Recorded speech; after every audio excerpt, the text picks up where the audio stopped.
재택근무 때문에 미국 은행들이 덩달아 위기에 처했다고요?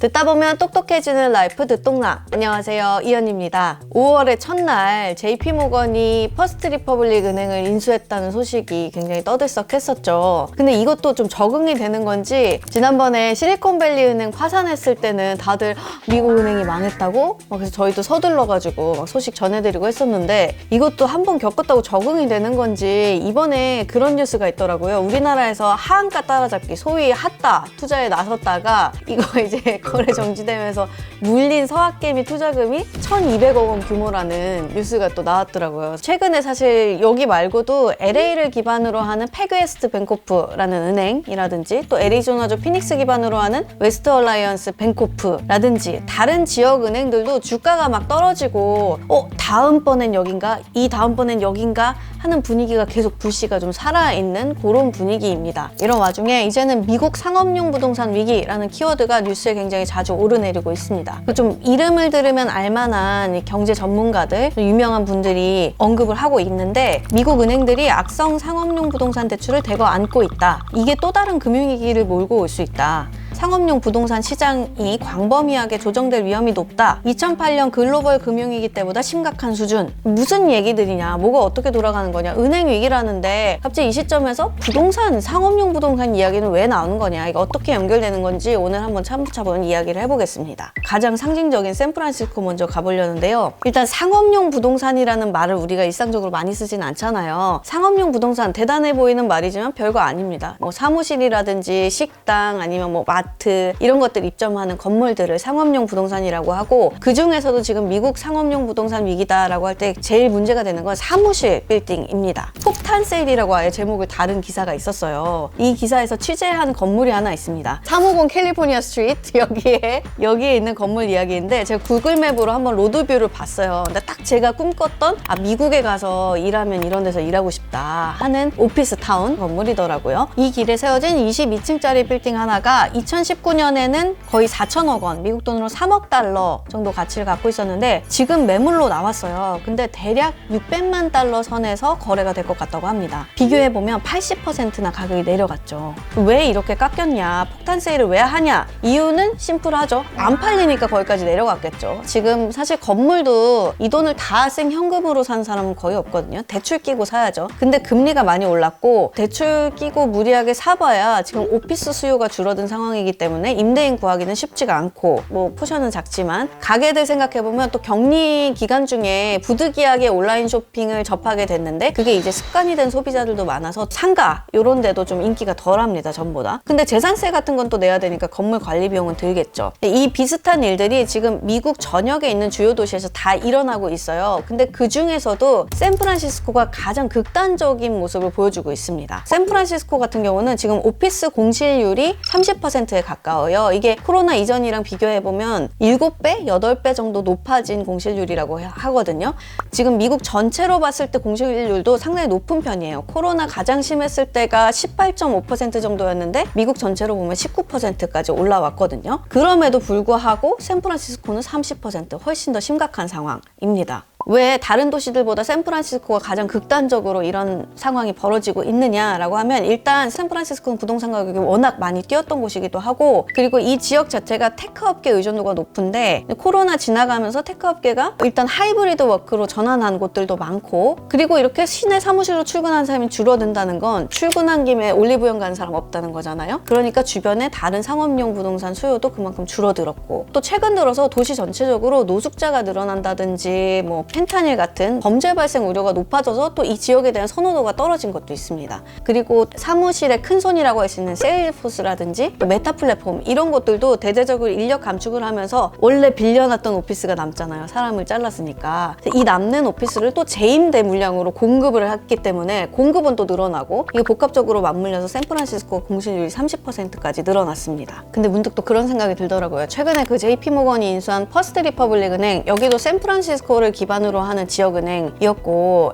실리콘밸리 은행도 이름 그대로 실리콘밸리에서 성장한 은행이었고 이 샌프란시스코 일대에 마구니가 끼었나 싶기도 한데 그렇다기보다는 사실 이 지역 경제 자체가 테크업계 의존도가 높다 보니까 이 테크업계의 부침에 따라서 영향을 더 크게 받는 것 같아요. 그래서 전체적으로 그쪽 경제가 좀 안 좋아진 게 아닌가라는 생각이 들었습니다. 다시 부동산 이야기로 돌아와서 미국 다른 도시들도 비슷한 상황이 벌어지고 있다고 했잖아요. 그래서 몇 가지 사례를 좀 가져왔는데 지금 간물주들이 디폴트 선언을 하는 사례가 속출하고 있습니다. 근데 이 정도 사이즈의 빌딩들은 건물주 2현 빌딩 이렇게 살 수 있는 규모는 아니잖아요. 그래서 자산운용사라든지 법인들이 많이 가지고 있는데 캐나다 브룩필드 자산운용이라는 곳이 있어요. 여기 지금 여의도에 있는 IFC 빌딩도 여기 거거든요. LA에 있는 빌딩 2개를 샀어요. 그리고 워싱턴 DC에 있는 사무실 12개도 대출을 끼고 샀습니다. 근데 이것들 대출 상환을 못하는 상황이 돼서 말하자면 저희 빚 못 갚겠는데 그냥 담보물 이 빌딩 가져가십시오. 이렇게 된 상황이에요. 그래서 이 LA의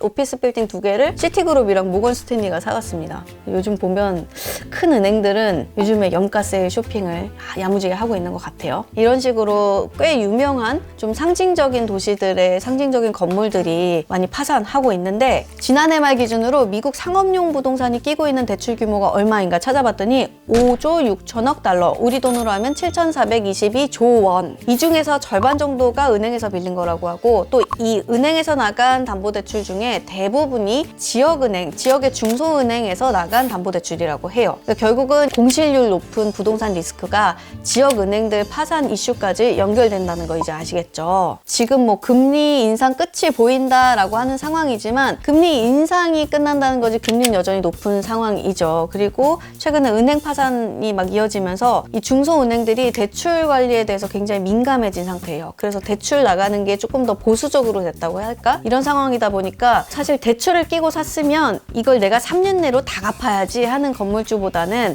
계속 대출을 어느 정도는 끼고 임대 수익으로 이 이자 내고 이런 식으로 건물을 사는 거거든요. 근데 다시 대출을 받을 때가 돌아오는데 금리는 높고 지역은행들은 대출에 대해서 더 깐깐해지고 이러다 보면 이게 뭔가 문제가 생길 수도 있겠죠. 이 은행들도 대출에 대해서 관리를 할 거 아니에요. 요건 조만간 들어올 돈, 요건 안전한 대출, 이거 혹시 못 돌려받을지도 모르겠는 대출 이렇게 분류를 해놓거든요. 미국 4대 은행 중에 하나인 웰스파고 같은 경우에는 넌 아크루얼, 이자랑 원금을 완전히 돌려받을 기대는 우리가 접었다로 분류해놓은 오피스 빌딩 담보대출 규모가 지난해 4분기에는 1억 8,600만 달러였는데 올해 1분기에는 이게 7억 2천만 달러까지 늘어났대요. 은행에서도 사실상 못 돌려받을 것 같다라고 분류한 대출이 이만큼 늘었다는 이야기입니다. 이런 이유로 이 상황이 이제 미국 상업용 부동산 위기라는 이름으로 은행권 위기로 이어지지 않겠냐라는 이야기가 나오는 거고요. 2021년까지 사실 유동성이 굉장히 풍부했잖아요. 시중에 여러 이유로 막 돈이 막 풀리면서 근데 이제 상황이 바뀌게 되면서 이 부동산들 어쩌지 이런 상황이 되는 건데 지금 미국 사무실 빌딩이 끼고 있는 빚 중에서 올해 만기가 돌아오는 게 800억 달러 정도라고 합니다. 아까 이야기 드린 것처럼 당연히 이걸 다 올해 갚는 게 아니라 새 대출로 갈아타야 할 상황인 건데 금리가 많이 올랐기 때문에 쉽지 않겠죠. 아예 새로 대출을 받아서 이 빌딩 소유를 유지하는 걸 포기하는 사람들도 늘어날 수도 있고요. 대출이 갈아타기가 안 된다면 어떻게 될 것인가 라는 문제가 있습니다. 그리고 또 그런 생각도 들어요. 사무실 수요가 줄어들어서 이런 문제가 생긴 거잖아요. 근데 이게 영원히 사무실 수요가 줄어들면 어떻게 되지? 라는 생각도 했는데 그래서 뭐 에너지 효율 높은 이제 미래지향적인 친환경 건물로 리모델링 하는 경우도 있고 아예 뭐 이런 상업용 빌딩들을 주택으로 리모델링을 해야 된다라는 이야기도 이미 나오고 있습니다. 여기까지 들으면 미국은 그런데 그럼 한국은 괜찮은가? 걱정을 또 하실 수가 있잖아요. 근데 제 생각에는 이걸 보고 계신 여러분이 만약에 출근길 혹은 퇴근길에 보고 계시다 라고 하면 그 자체로 다 설명이 됐다고 생각합니다. 우리도 재택근무 많이 했었는데 근데 우리는 조금 회사에서 일하는 문화가 보수적이라서 그런지 그래도 얼굴 보고 일해야지 좀 이런 경우도 있고 그 미국은 워낙 집들이 넓고 공간이 많잖아요. 근데 우리는 작은 집에 사는 경우가 많기 때문에 업무 공간을 또 따로 빼기가 어려워서 오히려 사무실에 나와서 일하는 게 편하다 하시는 분들도 많고 여러 이유로 조금 그런 문화는 달라서 미국만큼 사무실의 위기는 아닌 것 같아요. 근데 우리나라는 부동산 괜찮냐 하면 그건 아닌 게 작년부터 계속 우리도 혹시 문제가 터진다면 얘다라고 하는 게 있죠. 부동산 PF 대출, 레고랜드 위기 넘어 위기 편에서도 말씀드렸던 것처럼 이 이슈가 올해까지 계속 이어지고 있는데 PF 대출을 어떨 때 받느냐 하면 좀 대규모 부동산 사업을 벌일 때, 예를 들면 아파트 대단지들 지을 때, 뭐 재건축하거나 재개발하거나 아파트 단지 지을 때 PF 대출 받고,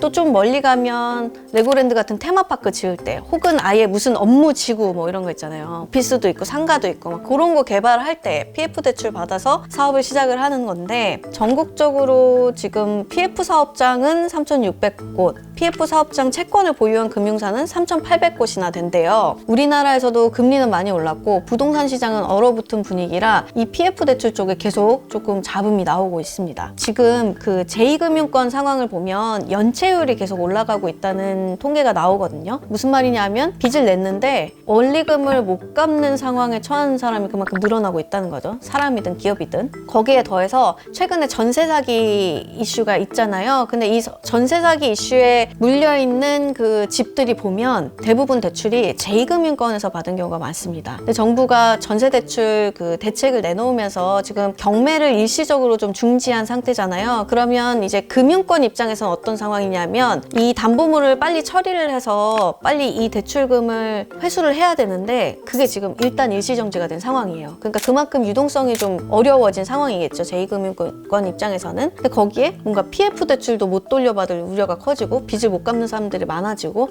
하면, 이게 만약에 정말 극단적으로 심해진다라고 하면 진짜 금융권이 무너지거나 위기에 처할 수 있기 때문에, 그래서 아예 정부가 나서서 PF 대주단 협약이라는 거를 최근에 맺었어요. 좀 선제적으로 나섰는데 이게 2009년 이후 14년 만에 생긴 일입니다. 그래서 우리나라는 정리하면 이런 PF 대출 쪽에서 혹시 문제가 생길까 지켜보고 있는 거고, 거기에 뭐 아파트 미분양 이슈도 계속 가고 있죠. 그리고 전세 사기 이슈도 계속 가고 있죠. 이런 것들에서 뭔가 금융권 위기로 혹시 불이 옮겨붙지 않을까 노심초사하고 있는 상황입니다. 월스트리트 저널의 수석 논설위원 그레그 입의 표현을 빌려오자면 금융계가 슬로모션 은행 위기에 대비해야 한다라는 말을 했습니다. 금융위기가 올 수도 있다. 이번에 경제 위기가 올 수도 있다. 뭐 온 지 10년 됐으니까 온다. 이런 얘기들이 작년, 재작년부터도 많이 나왔었고 저희 콘텐츠에서도 많이 다루기도 했었고, 근데 우리가 그때 생각했던 금융위기, 경제위기라고 하는 건 아마도 IMF 외환위기 혹은 2008년 글로벌 금융위기, 그런 모습의 위기가 오지 않을까라고 많이 이야기를 했던 건데, 사실 요즘 상황을 보면 슬로모션 위기가 오는 거 아닐까라는 생각 쪽으로 저도 조금 그런가 싶더라고요. 그러니까 슬로모션 위기라는 거는 막 순식간에 갑자기 시장이 막 패닉에 빠지고 은행이 막 몇 개가 막 줄도산을 하고 그런 모습이라기보다는 서서히 시스템이 무너져가는 거. 그래서 이 시스템 위기가 점점 경제 침체로 번져가는 그런 모습의 위기더라고요. 좀 지금 상황들이 어쩌면은 우리는 막 뭐가 한 방이 온다 막 철없지만 한 방이 오면 그때가 기회다 이런 생각들을 했는데 이미 좀 어려워지고 있는 것 같고, 이미 서서히 이런 것들이 번지고 있나? 라는 생각이 또 들기도 합니다. 그런데 또 너무 걱정하실 건 없는 게, 지금 이 미국 상업용 부동산의 위기라고 하는 것들이 제2의 서브프라임 모기지 사태가 되지 않을까라는 걱정도 하긴 했는데, 실제로 보면 주택시장이 훨씬 크거든요. 그리고 그때는 훨씬 더 방만했어요. 담보도 엄청 많이 잡아지고 서브프라임 모기지라는 것 자체가 신용도가 비교적 떨어지는 사람들에게 대출을 막 내보내줬던 거거든요. 주담대를. 그래서 뭐 그 정도는 아니니까 위기가 그만큼까지 터지더라도 그만큼까지 심각할 건 아니다 라는 전문가들 이야기가 많기 때문에 어떻게 이럴 건 아니지만 그래도 계속 지켜봐야 된다. 그리고 뭐 정부도 지켜보고 있으니까 미국이나 우리나 뭔가 대책들을 좀 계속 내놓겠죠. 이런 상황이다 라고 정리를 해봤습니다. 그러면 저는 또 다음에 다른 경제 이야기로 돌아오겠습니다. 화수목 아침 7시 듣동나가 습관이 됩니다.